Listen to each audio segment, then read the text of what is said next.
আসসালামু আলাইকুম। যারা এসএসসি এবং এইচএসসি পরীক্ষার্থী আছেন তাদের জন্য আজকে আরেকটা সিম্পল কমপ্লেক্স এবং কম্পাউন্ডের আরেকটি রুলস নিয়ে এসেছি, যেটা আমাদের পরীক্ষার্থীদের জন্য খুবই ইম্পর্টেন্ট।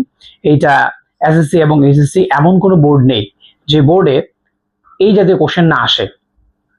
এর আগে আমরা একটা দেখেছিলাম টু এর ব্যবহার, আজকে আমরা দেখব টু এবং টু এর ব্যবহার। ওকে, সো আমরা দেখি এখানে একটা লাইন দেওয়া আছে, he is too weak to walk. So এইটা একটা simple sentence, he is too weak to walk.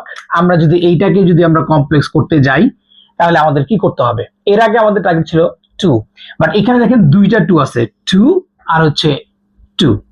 So যেটা করতে হবে সেটা হচ্ছে এই টু এর জায়গায় লিখতে হবে সো, এবং এই টু এর জায়গায় লিখতে হবে দ্যাট।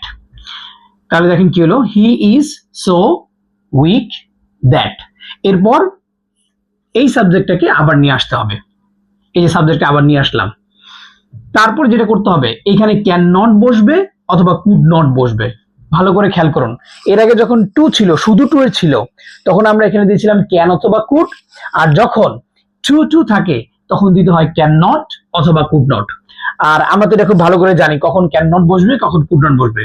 যখন এইটা প্রেজেন্ট টেন্সে থাকবে, এই সেন্টেন্সটা যখন প্রেজেন্ট টেন্সে থাকবে তখন আমাদের দিতে হবে ক্যান নট, আর যদি পাস্ট টেন্সে থাকে তাহলে আমাদেরকে দিতে হবে কুড নট। তাহলে যদি কোনো কারণে এখানে ইজ না থেকে যদি ওয়াজ থাকতো তাহলে কি হতো?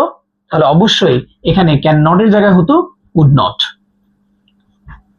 আশা করি এই সিম্পল থেকে কমপ্লেক্সটা আপনারা বুঝতে পেরেছেন। এখন যদি এই কমপ্লেক্স থেকে আপনাদের যদি কোনো কারণে বলে যে এটাকে কম্পাউন্ড করে দাও, এটা প্রায় আসে, এই কমপ্লেক্স থেকে কম্পাউন্ডটা প্রায় আসে। যদি কখনো এরকম বলে তখন কি করবেন, এই সো এর জায়গায় আপনি লিখে দিবেন ভেরি।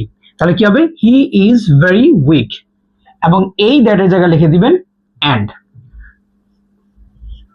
তাহলে এখানে দিলাম ভেরি, এখানে দিলাম অ্যান্ড, পরে যে লাইনটা আছে এটা সব হুবহু উঠিয়ে দিবেন, he can not walk, he can not walk. তাহলে আবার একটু দেখি আমরা, এই কমপ্লেক্স থেকে যখন আমাদের কম্পাউন্ড করতে বলবে he is so weak that he can not walk, আমরা জাস্ট খালি একটা কাজ করব, এই সো এর জায়গায় লিখে দিব হচ্ছে ভেরি, এবং এই দ্যাট এর জায়গায় লিখে দিব অ্যান্ড। এই দুইটাই মাত্র কাজ, তাহলেই আপনার এই কমপ্লেক্স থেকে কম্পাউন্ড হয়ে যাবে।